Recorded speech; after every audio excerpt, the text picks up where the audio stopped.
الحمد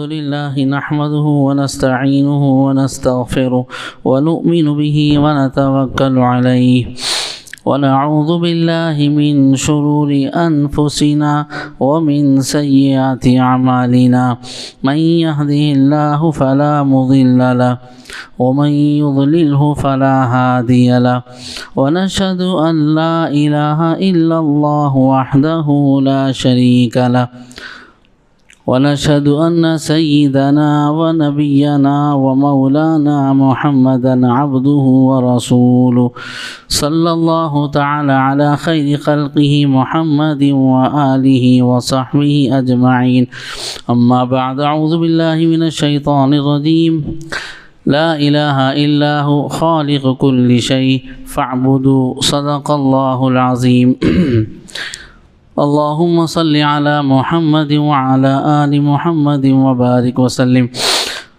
قابل احترام بزرگ دوستو، ہمارے ملک میں چند دن سے ایک گیت کو لے کر کافی وبال مچایا جا رہا ہے، اسے لازم قرار دینا چاہتے ہیں ہر ملک کے باشندے کے اوپر۔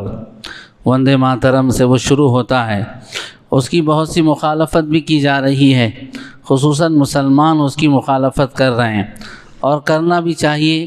کیوں؟ اس لیے کہ ایک تو یہ ہمارے عقیدے کے خلاف ہے، دوسرے ہمارے اس ملک کے آئین اور دستور اور لا کے خلاف ہے۔ اب جو لوگ اس کو لازم کرنا چاہتے ہیں وہ ایک الزام ہم پر یہ لگا رہے ہیں کہ جو اس کو نہیں پڑھتے ہیں وہ ملک کے غدار ہیں، جس کی وجہ سے اس ترانے کو یہ پڑھنا نہیں چاہتے ہیں اور اسے قومی ترانے کی حیثیت دینے کے مخالف ہیں۔ کچھ اس بحث و مباحثے سے کچھ اعتراضات غیروں کے دل و دماغ میں بھی پیدا ہو رہے ہیں مسلمانوں کے تئیں، اور کچھ مسلمانوں کے اندر بھی اس گیت کو لے کر اعتراضات ہے کہ آخر کیوں اتنی شدت سے مسلمان علماء اس کی مخالفت کر رہے ہیں۔ آج کچھ باتیں اس سے متعلق عرض کرنی ہیں۔ سب سے پہلی بات یہ ہے کہ ہمارا جو دین ہے اس کی جو بنیاد عقیدہ توحید پر ہے، ہمارا دین اس کی بنیاد عقیدہ توحید پر ہے۔ توحید کی ہمارے دین میں سب سے زیادہ سب سے پہلے اہمیت ہے، لہذا آپ قرآن کو دیکھیں گے شروع سے آخر تک توحید کو بیان کرتا ہے۔ رسول اللہ صلی اللہ علیہ وسلم کی احادیث کو دیکھیں آپ، توحید کے اوپر جتنا فوکس آپ علیہ السلام نے کیا ہے اور جتنی تاکید اور جتنی اہمیت اس کی بیان کی ہے کسی اور کی نہیں بیان کی ہے۔ کیوں؟ اس لیے کہ توحید ہمارا بنیادی عقیدہ ہے۔ توحید کسے کہتے ہیں؟ توحید کا مطلب معبود صرف اللہ کی ذات ہے، عبادت صرف اور صرف اللہ کی جائے گی، اور اللہ کے علاوہ دوسروں سے عبادت کی نفی کی جائے گی۔ دونوں چیزیں توحید میں داخل ہیں۔ ایک تو یہ کہ عبادت کو اللہ کے لیے ثابت کرنا، عبادت کو اللہ کے لیے خاص کرنا، دوسروں سے عبادت کی نفی کرنا، یہ ہے توحید۔ لہذا آپ جو کلمہ پڑھتے ہیں ہم، اس میں آپ دیکھیں نفی کو پہلے ذکر کیا ہے، اس بات کو بعد میں ذکر کیا گیا ہے۔ لا الہ الا اللہ، یہ کہا کہ نہیں ہے کوئی معبود، پہلے یہ کہا کہ نہیں ہے معبود، نہیں ہے کوئی، عبادت نہیں کی جا سکتی کسی کی، تو پہلے نفی کو بیان کیا ہے، اس کے بعد کہا الا اللہ، عبادت صرف اللہ کی ہوگی، نہیں ہے کوئی معبود مگر صرف اللہ معبود ہے، اللہ کے علاوہ کوئی معبود نہیں ہو سکتا ہے۔ تو چونکہ ہمارے دین اور اسلام کی بنیاد توحید کے عقیدے پر ہے، اور توحید کا مطلب یہ کہ عبادت صرف اللہ کی ہو اور دوسروں سے اس کی نفی کی جائے، لہذا چونکہ ہمارا یہ بنیادی عقیدہ ہے، اس میں ہم رائی کے دانے کے برابر سمجھوتا نہیں کر سکتے ہیں، اس میں رائی کے دانے کے برابر ہم استخفاف اور کوئی رائی کے دانے کے برابر چونٹی کی طرح گزرنے کا راستہ بھی ہم دینے کے لیے تیار نہیں ہیں۔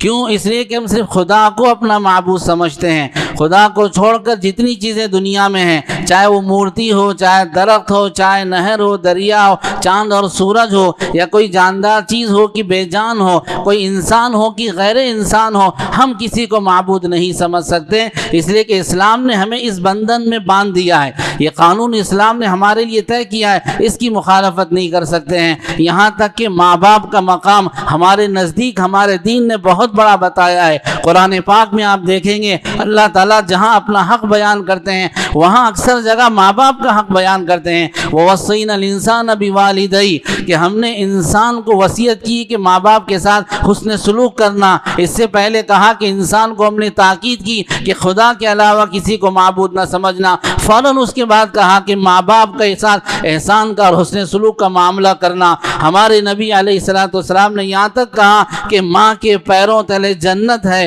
جنت جانتے ہیں سب سے آخری کامیابی جو مومن کی ہوتی وہ جنت ہے۔ جنت ہی کے لیے ہم دنیا میں مجاہدے برداشت کرتے ہیں، نفس کے خلاف کرتے ہیں، نمازیں پڑھتے ہیں اور اسلامی احکام پر جمے رہتے ہیں، حلال حرام کی تمیز کرتے ہیں۔ منشا ہمارا یہ ہوتا ہے اللہ کی رضا کی وجہ سے ہمیں جنت حاصل ہو جائے۔ تو ہمارا اصل جو مقصود ہے وہ جنت کا حصول ہے۔ اللہ کی رضا کے بعد وہ جنت ہے، میرے نبی نے کہا وہ ماں کے پیروں تلے ہیں۔ تو ہماری اصل کامیابی جنت ماں کے قدموں کے نیچے ہیں۔ اور پھر باپ کے بارے میں اس کی پوزیشن بتاتے ہوئے اسلام نے کہا، رسول اللہ صلی اللہ علیہ وسلم نے فرمایا باپ جنت کا دروازہ ہے کہ اگر کسی محل میں داخل ہونا ہے دروازہ کھلے بغیر اندر نہیں جا سکتے ہیں۔ تو ماں باپ کی یہ حیثیت اور مقام مرتبہ ہے، ہماری جنت ان کے راستے سے ہمیں ملنے والی ہے۔ جنت ماں کے قدموں کے نیچے ہے، اتنا عظیم ماں کا مقام مرتبہ ہے، لیکن ہم ماں کو بھی معبود نہیں مان سکتے ہیں۔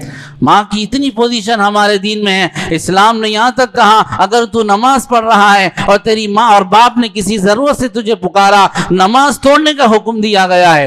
یہاں تک کہا کہ اگر تیری بیوی تجھے بڑی محبوب ہے، کسی وجہ سے ماں باپ طلاق دینے کا حکم دیتے ہیں، اسلام یہ کہتا ہے، رسول اللہ کی تعلیم یہ کہ طلاق دے دے اپنی بیوی کو، ماں باپ کی اطاعت کر لے۔ اتنی پوزیشن ہمارے پاس ماں باپ کی ہے، لیکن ماں باپ کو سجدہ نہیں کر سکتے ہم۔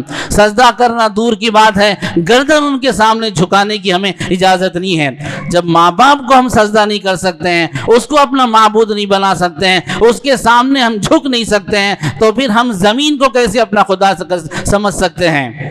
اس سے آگے بڑھے آپ، ماں باپ سے زیادہ مقام ہمارے دین میں رسول اللہ کا مقام ہے۔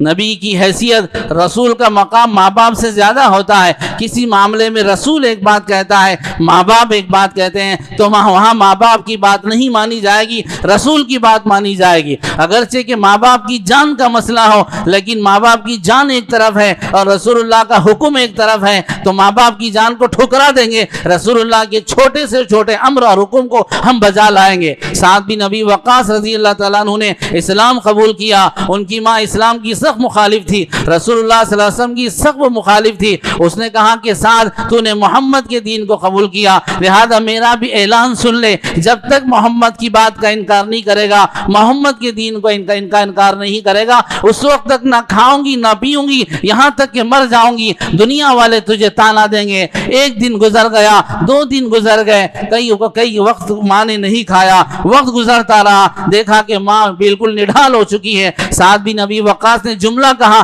جو اسلام ہمیں اس کی تعلیم دیتا ہے، ہر مسلمان کا یہ مزاج اور ہر مسلمان کا یہ عقیدہ ہے، یہ نظریہ ہے۔ سعد بن ابی وقاص نے ماں سے کہا، امی جان ایک جان نہیں، تیرے بدن میں اگر 100 جانیں اگر ہو، ایک ایک کر کے اگر میرے سامنے نکلتی رہے، پھر بھی میں تجھے راضی کرنے کے لیے میرے نبی کی بات کا انکار نہیں کر سکتا۔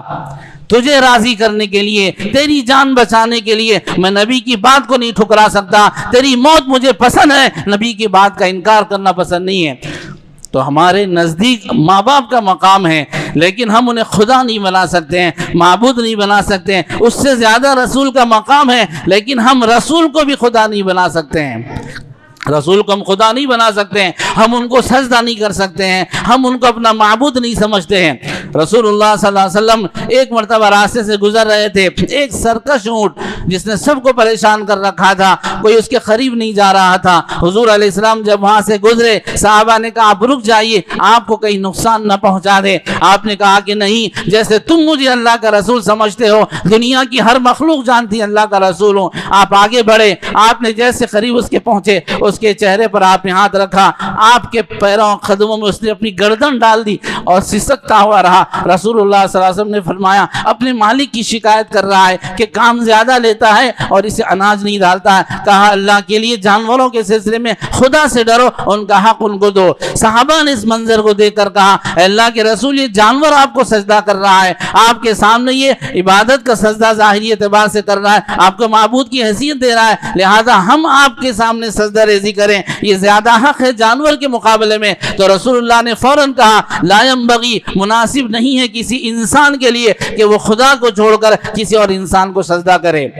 تو یہ ہمارے رسول نے تعلیم دی کہ رسول کو ہم بہت بڑا مانتے ہیں، سب سے عزیز مانتے ہیں، خدا کے بعد سب سے عظمت رسول کی ہمارے پاس سب سے زیادہ ہے۔ ایک حکم پر اپنی جان قربان کر دیں گے، ماں باپ کو قربان کر دیں گے، جائیداد کو قربان کر دیں گے، لیکن رسول کو معبود نہیں مان سکتے ہیں، کیوں؟ اس لیے کہ عقیدہ اسلام نے ہمیں باندھ دیا ہے، اس گرہ میں ہمیں باندھ دیا گیا ہے کہ خدا کے علاوہ کسی کو سجدہ نہیں کیا جا سکتا ہے، خدا کے علاوہ کوئی معبود نہیں ہو سکتا ہے۔ جب رسول کو ہم خدا نہیں مان سکتے ہیں، رسول کو جب معبود نہیں ہم کہہ سکتے ہیں، تو پھر ہم زمین کو کیسے خدا کہہ سکتے ہیں؟ یہ ہے اصل معاملہ۔ اب صرف خدا کو خدا کیوں اور معبود مانا جاتا ہے؟ اللہ ہی کو کیوں معبود مانتے ہیں اور اللہ ہی کی کیوں عبادت کی جاتی ہے؟ اس کی وجہ، اس کا ریزن کیا ہے؟ اس کی وجہ، اس کا ریزن قرآن نے خود بیان کیا۔ قرآن یہ کہتا ہے کہ جو خالق ہوگا وہی معبود ہوگا، خالق اللہ کے علاوہ کوئی نہیں ہے۔ خالق کل شیء، قرآن پاک میں اللہ کہتے ہیں ہم نے پیدا کیا، ہر چیز کو ہم نے پیدا کیا۔ وَلِلَّهِ مُلْكُ السَّمَاوَاتِ وَالْأَرْضِ وَمَا بَيْنَهُمَا، کہ زمین آسمان میں جتنی چیزیں ہیں سب اللہ کی ملکیت ہے۔ یخلق ما یشاء، وہ جو چاہے پیدا کرتا ہے۔ خالق کل شیء، ہر چیز کا وہ پیدا کرنے والا ہے۔ اللہ جب خالق ہے، جب وہ خالق ہیں، اور جب خالق ہیں تو وہ مالک بھی ہیں، اور پھر رازق وہی ہیں، اس کے علاوہ کوئی روزی نہیں دے سکتا ہے۔ جب خالق وہ ہوگا، مالک وہی ہوگا، رازق وہ ہوگا، نفع نقصان کا مالک وہ ہوگا، تو معبود وہی ہو سکتا ہے، دوسرا نہیں ہو سکتا ہے۔ اللہ نے قرآن میں کہا کہ ہم خالق ہیں جن کو تم اپنا معبود سمجھتے ہو، بتاؤ کچھ انہوں نے پیدا بھی کیا ہے؟ لَن يَخْلُقُوا ذُبَابًا، قرآن پاک میں اللہ کہتے ہیں یہ کیا پیدا کریں گے؟ پورے اگر آپس میں مل جائیں، خدا کو چھوڑ کر دنیا میں جتنی طاقت ہیں سب کو جمع کر لو، ایک مکھی کو نہیں پیدا کر سکتے ہو۔ لَن يَخْلُقُوا ذُبَابًا، قرآن یہ کہتا ہے مکھی پیدا نہیں کی جا سکتی ہے۔ پھر اللہ نے کہا یہ کیا پیدا کر سکتے ہیں؟ یہ خود پیدا کردہ ہیں، اپنے وجود میں ہماری تخلیق کے محتاج ہیں، ہم نے ان کو پیدا کیا، ہمارے حکم کے یہ تابع ہیں، تو یہ کیسے خالق ہو سکتے ہیں؟ جب خالق تنہا اللہ ہے، رازق تنہا اللہ ہے، مالک تنہا اللہ ہے، نفع نقصان کا مالک تنہا اللہ ہے، معبود وہی ہوگا، اس کو چھوڑ کر کوئی معبود نہیں ہو سکتا ہے۔ یہ ہمارا عقیدہ ہے، یہ اس کی وجہ اور ریزن ہے، لہذا خدا کے علاوہ ہم کسی کو معبود ہرگز تسلیم نہیں کر سکتے ہیں۔ لیکن ہمارے ملک میں کچھ ارباب حکومت ہماری غفلتوں کی وجہ سے، ان کی شرارتوں کی وجہ سے ان کو حکومت ملی ہے، لہذا وہ اصل ٹارگٹ ہمیں بنا رہے ہیں، اور وہ کچھ ایسے قوانین لا رہے ہیں جس سے مسلمان اپنے عقیدہ توحید کو چھوڑنے پر مجبور ہو جائیں۔ ہم ان ارباب حکومت سے یہ کہنا چاہتے ہیں، ہمارے علماء کی زبانی وہ الفاظ ہم دہرا رہے ہیں، ہم اپنی طرف سے کوئی بڑے آدمی بڑی بات نہیں کہہ سکتے ہیں۔ ہمارے علماء نے کہا ہم ان ارباب حکومت سے پوچھنا چاہتے ہیں آپ ہم سے چاہتے کیا ہیں؟ آپ اگر ہم سے ملک سے وفاداری چاہتے ہیں یا آپ ہم سے ہمارے دین کو سلب کرنا چاہتے ہیں، اس کو واضح کریں۔ آپ چاہتے کہ ہم سے نئے نئے قوانین بنائے جا رہے ہیں، منشا آپ کا کیا ہے؟ اگر ملک سے وفاداری چاہتے ہیں تو پھر پوری تاریخ ہماری ملک سے وفاداری کی گواہی دیتی ہے۔ ملک کی داستان اگر دیکھیں گے وفاداری کی، ہر لائن میں، ہر صفحے پر، ہر حرف پر مسلمان نظر آئے گا۔ اس ملک کو ترقی کس نے دلائی؟ ہم نے دلائی۔ جینا نہیں آتا تمہیں، ہم نے جینا، ہم نے تم کو سکھایا ہے۔ جانوروں کی طرح تم جیتے تھے، کھانے کا طریقہ تمہارے پاس نہیں تھا، اٹھنے بیٹھنے سونے کا طریقہ تمہارے پاس نہیں تھا، شادی بیاہ کا نظام تمہارے پاس نہیں تھا، ہم نے تم کو سکھایا ہے۔ اس ملک کو سونے کی چڑیا ہم نے بنایا ہے، اس ملک کو عدل و انصاف ہم نے دیا ہے۔ تمہارے نزدیک تو انسان جانور سے بھی بدتر ہے، آج بھی تمہارا عقیدہ ہے کہ برہمن کے علاوہ جتنے مذاہب کے لوگ ہیں وہ ان کے نزدیک جانوروں سے بدتر ہے۔ عدل و انصاف ہم نے دیا ہے، بادشاہ کے بازو ایک برہمن کی جیسی حیثیت ہوگی، ہمارے نزدیک ایک دلت کی بھی وہ حیثیت ہوگی۔ بادشاہ کے بازو وہ کھڑا ہو سکتا ہے جو مسلمان ہے، دلت بھی کھڑا ہو سکتا ہے۔ یہ ہم نے اس ملک کو دیا ہے جینے کا ڈھنگ، اور بھی ترقی کی بات کرتے ہو، سونے کی چڑیا ہم نے بنایا، تم نے نہیں بنایا تھا۔ اس ملک کو تاج محل کی عظمت کس نے دی؟ ہم نے دی ہے۔ اور لال قلعے کا مقام اور مرتبہ بلندی ہم نے دی ہے، قطب مینار کی بلندی ہم نے دی ہے، تم نے نہیں دی تھی۔ اور انگریز جب اس ملک پر آیا، مقابلہ کس نے کیا تھا؟ تم نے۔ ہم نے خون بہایا، اتنا خون جتنا تم نے پانی بھی نہیں بہایا، جتنا تم نے پسینہ نہیں بہایا، اتنا خون ہم نے بہایا ہے۔ لہذا انگریز اپنا اصل دشمن کس کو سمجھتا تھا؟ وہ جانتا تھا کہ ملک سے وفاداری مسلمانوں کے دین کا حصہ ہے، ان کے رگ رگ میں ملک سے وفاداری ہے۔ لہذا انگریز نے اپنا دشمن ہم کو سمجھا، تم کو نہیں سمجھا تھا۔ کس کی داڑھی دیکھ کر، کس کی ٹوپی دیکھ کر، کس کا لباس دیکھ کر سولی پہ چڑھایا جاتا تھا؟ ہمارا لباس دیکھ کر، ہماری داڑھی ٹوپی دیکھ کر ہمیں سولی پہ چڑھایا جاتا تھا، تمہارا لباس دیکھ کر تمہیں سولی پہ نہیں چڑھایا گیا کبھی۔ اس لیے کہ جانتا تھا انگریز یہ ٹوپی والا، یہ داڑھی والا، یہ کرتے جھبے والا مسلمان ہے، ملک سے یہ وفادار ہوگا، مر سکتا ہے، گردن کٹا سکتا ہے، جھکا نہیں سکتا ہے۔ تو دشمنی ہم سے نکالی، تم سے نہیں نکالی ہے۔ لہذا ملک سے وفاداری کی اگر بات کرتے ہو، جتنی وفاداری ہم نے کی ہے اتنی غداری تم نے کی ہے۔ وفاداری کیا لا سکتے ہو تم؟ ہم نے انگریزوں سے لڑائی کی ہے، ہم نے انگریزوں سے مخالفت کی ہے۔ کس کی لاش پر کھڑے ہو کر انگریز نے کہا تھا آج سے ملک ہمارا ہوا ہے؟ ہماری لاش پر کھڑے ہو کر، ٹیپو سلطان کی لاش پر کھڑے ہو کر انگریز نے کہا تھا آج سے ملک ہمارا ہے، تمہاری لاش پر کھڑے ہو کر نہیں کہا تھا۔ کس کے بارے میں انگریز نے کہا تھا اسے اگر جلا دیا جائے تو اس کے بدن سے جب جلنے کے بعد جو راکھ بنے گی، اس کا بدن جو راکھ میں تبدیل ہوگا، اس کی راکھ سے بھی انگریز سے نفرت کی بو آئے گی۔ وہ تمہارے بارے میں نہیں، ہمارے شیخ الہند محمود حسن رحمۃ اللہ علیہ کے بارے میں انگریز نے کہا تھا۔ مالٹا کی جیل میں ہم گئے، وہاں کی صحبتیں ہم نے برداشت کی اس ملک سے وفاداری کے لیے۔ لہذا پوری داستان اگر دیکھیں گے، اگر ملک سے وفاداری چاہتے ہیں، ہماری طرح وفادار کوئی نہیں ملے گا۔ اور اگر یہ چاہتے ہیں کہ ہم یہ نئے قوانین لا کر ان کے عقیدہ توحید کو چھین لیں اور دین ان سے سلب کر لیں، دین کا سودا اگر کرنا یہ اگر تمہارا منشا ہے، تو پھر یاد رکھنا ہم رائی کے دانے کے برابر اس کے لیے تیار نہیں ہیں۔ ہم مر سکتے ہیں، عقیدہ توحید کو نہیں چھوڑ سکتے ہیں۔ دنیا کی تاریخ اس پر شاہد ہے، تم سے بڑا فرعون، تم سے بڑا نمرود، تم سے بڑے طاقتور ابو جہل ابو لہب ہمارے ایمان کو ہم سے سلب نہیں کر سکے۔ ہمارے ہر کوڑے کے کھانے پر ہمارے اسلام کا کلمہ پڑھنے والا مسلمان لا الہ الا اللہ ہی کہتا تھا، احد ہی کہتا تھا، بلال ہر کوڑے پر، انہی کا روحانی خون ہماری رگوں میں ہے۔ وہ ہم سے ہمارا ایمان سلب نہیں کر سکیں، تم کیا ہمارا ایمان سلب کر سکتے ہو؟ تم کیا اپنے خزانے لا کر یا اپنی طاقت کے روپ پر ہمیں ڈرا کر ہمارے ایمان کو چھین سکتے ہو؟ تم سے بڑے بڑے نہ کر سکیں۔ تو لہذا اگر دوسرا منشا تمہارا یہ ہے کہ ہم یہ چاہتے ہیں کہ ہم مسلمانوں سے ان کے ایمان کو سلب کر لیں، مسلمان ہرگز اس کے لیے تیار نہیں ہیں، تمہاری طاقت نہیں ہے کہ تم سلب کر سکو۔ لہذا یہ جو گیت ہے، یہ گیت چونکہ ہمارے عقیدے کے خلاف ہے اور پھر ہمارے اس ملک کی آئین کے خلاف ہے، عقیدے کے خلاف ہے، اور ہمارے ملک کا جو آئین ہے ہمیں اس کی اجازت دیتا ہے کہ تمہارا جو مذہب ہے، تمہارے مذہب کا جو عقیدہ ہے، اس میں آزادی کے ساتھ تم جی سکتے ہو۔ اس ملک کا آئین ہمیں اس کی اجازت دیتا ہے، ایک بار نہیں بار بار کئی آرٹیکل میں اس کی اجازت دی گئی کہ ہم بالکل آزاد ہو کر اس ملک میں ہر باشندہ اپنے عقیدے پر آزادی سے زندگی گزار سکتا ہے۔ کسی مورتی پوجا کرنے والے کو، کسی دریا کو خدا ماننے والے کو، کسی جانور کو اپنا بھگوان ماننے والے کو اس کے عقیدے سے روکا نہیں جا سکتا ہے، ایسے مسلمان کو عقیدہ توحید سے روکا نہیں جا سکتا ہے، سب کو آزادی ہے۔ اور پھر یہ بات نہیں ہے کہ ہم اس گیت کے اس لیے مخالف ہیں کہ ہم ملک کے غدار ہیں، بات یہ ہے کہ اس گیت کے اندر جو عقیدہ سکھایا گیا وہ عقیدہ ہمارے اس ملک کے آئین کے خلاف ہمیں مجبور کرتا ہے۔ یہ بات نہیں کہ ہم اس گیت کو اس لیے پسند نہیں کرتے ہیں کہ ملک کے غدار ہیں۔ ان کا ایک عجیب انہوں نے یہ بنا لیا ہے اصول کہ جو بھی ان کے طریقے کو قبول نہیں کرتا فوراً کہتے ہیں ملک کے غدار ہیں۔ ملک کی غداری کا مسئلہ نہیں ہے، ہرگز ایسی بات نہیں کہ گیت نہ گائے ملک کا غدار ہے۔ ملک سے محبت الگ چیز ہے اور کسی چیز کو ان کے اپنے نظریے کے مطابق تسلیم کرنا الگ چیز ہے۔ آدمی اپنی اولاد سے محبت کرتا ہے، جان قربان کرنے کے لیے تیار ہوتا ہے، لیکن آدمی اپنی اولاد کو اپنا بھگوان نہیں مانتا ہے۔ آدمی اپنی بیوی سے محبت کرتا ہے، ہر چیز بیوی کے لیے قربان کرنے کے لیے تیار ہوتا ہے، لیکن بیوی کو اپنا خدا نہیں مان سکتا ہے۔ تو اس کا مطلب یہ نہیں دیکھو اولاد سے محبت نہیں، دیکھو بیوی سے محبت نہیں کہ بیوی کی پوجا نہیں کر رہا ہے۔ تو محبت الگ چیز ہے، خدا بنانا الگ چیز ہے۔ لہذا ہم اس گیت کو اس لیے تسلیم نہیں کرتے ہیں اور ہرگز تسلیم نہیں کر سکتے ہیں، اس لیے کہ ہمارے عقیدے کے خلاف، ہمارے ملک کے آئین کے خلاف ہے۔ کچھ باتیں اس گیت سے متعلق. آخر یہ ہے کیا گیت؟ بہت سے لوگ جانتے نہیں ہیں. وندے ماترم کیا ہے؟ بنگال کے ایک صاحب تھے رائٹر. انہوں نے ایک ناول لکھی تھی, آنند مٹھ کے نام سے ایک ناول انہوں نے لکھی تھی. اس ناول کے اندر انہوں نے اس گیت کو بھی لکھا ہے.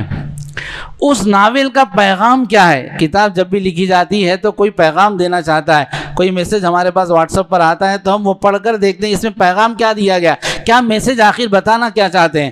اس بندے نے جو ناول لکھی ہے اس کا پیغام, اس کا منشا کیا تھا؟ اس کا منشا پیغام یہ تھا کہ وہ یہ بتانا چاہتا تھا اپنی کتاب, اپنے ناول کے ذریعے سے اور اپنے اس گیت کے ذریعے سے بتانا چاہتا ہے کہ مسلمان غدار ہیں, مسلمان ظالم اور غاصب ہیں, مسلمانوں سے دشمنی کرو, مسلمانوں کو قتل کرو, ان کے گھر لوٹو, ان کو برباد کرو, ان کی حکومتوں کو تہس نہس کرو. یہ اس کی کتاب کا پیغام ہے. اس منشے اور اس ہدف کو مقصود بنا کر اس نے کتاب لکھی. اس کی یہ نیت ہے, اس نے وہی باتیں لکھی ہے جو مسلمانوں سے دشمنی سکھاتی ہے. اس گیت کے اندر وہی باتیں اس نے رکھی ہے. مسلمانوں کو دشمن اس نے قرار دیا ہے. لہذا 1937 میں 1937 میں انگریز کے ایک اجلاس میں جب یہ گیت گایا جا رہا تھا, بعض مسلمان ہمارے مجاہدین نے جب مخالفت کی تو کمیٹی بیٹھی, کانگریس کی کمیٹی, ورکنگ کمیٹی نے فیصلہ کیا شروع کے جو 2 بند ہیں, 2 جو جملے ہیں وندے ماترم, اس کے اندر زیادہ مسلمانوں کے خلاف کوئی بھڑکاؤ یا کوئی مسلمانوں کے خلاف نفرت کا اس کے اندر پیغام نہیں ہے. لہذا یہ 2 تو شروع کے بند لے لیں گے. اس کے بعد کی پورے گیت کو حذف کر دیا جس میں مسلمانوں کے خلاف نفرت کی تعلیم دی گئی تھی. یہ کانگریس نے کیا تھا. سیکولر ان کا مزاج تھا, ہے نہیں, ان کا مزاج سیکولر تھا. انہوں نے یہ ختم کر دیا تھا کیوں یہ ملک جمہوری ملک ہے, یہاں ہر ایک کو اس کے عقیدے پر آزادی کے ساتھ زندگی گزارنے کی اجازت ہے. لہذا کانگریس نے اس وقت حذف کر دیا تھا. شروع کے 2 بند اور 2 شعر پڑھنے کی اجازت تھی, اس کے بعد اسے حذف کر دیا گیا. اس کے اندر مسلمانوں کے خلاف بھڑکایا گیا ہے, ایک خیالی قصہ بنا کر مسلمانوں کو ظالم و جابر بتایا گیا ہے اور یہاں کے باشندوں کو یہ مجاہد بتا کر مسلمانوں کے خلاف ورگلایا گیا ہے. اس کی وجہ سے ہم اس گیت کے مخالف ہیں کہ اس کی بنیاد اسلام کے خلاف ہے. ایک تو مسلمانوں کے خلاف, دوسرے اس کے اندر زمین کو خدا کہا گیا ہے. زمین ہم تیری عبادت کرتے ہیں, خدا سمجھتے ہیں, تجھ سے دعا مانگتے ہیں, تو ہمیں اپنے دشمنوں پر غلبہ عطا فرما. یہ وہ سب باتیں, وہ صفات ہیں جو ہم اللہ کے اندر ثابت رکھتے ہیں, اللہ کے لیے تسلیم کرتے ہیں. اللہ کے علاوہ کسی کے اندر یہ صفات ہم ماننے کے لیے تیار نہیں. لہذا یہ جو گیت ہے ہرگز ہم اسے پڑھ نہیں سکتے ہیں. لہذا مسلمان بھی سمجھ جائیں, عام طور پر مسلمان سمجھتے نہیں. کیا ہوا, جملہ بولے تو کیا ہوتا, ایک جملہ بول دیے تو کیا ہوتا, بیوی کو طلاق بول تو ایک ہی جملہ, مذاق میں بول تو کیا ہوتا, معلوم ہوتا ایک ہی تو جملہ منہ سے نکلا ہے. لیکن کیا ہوگا,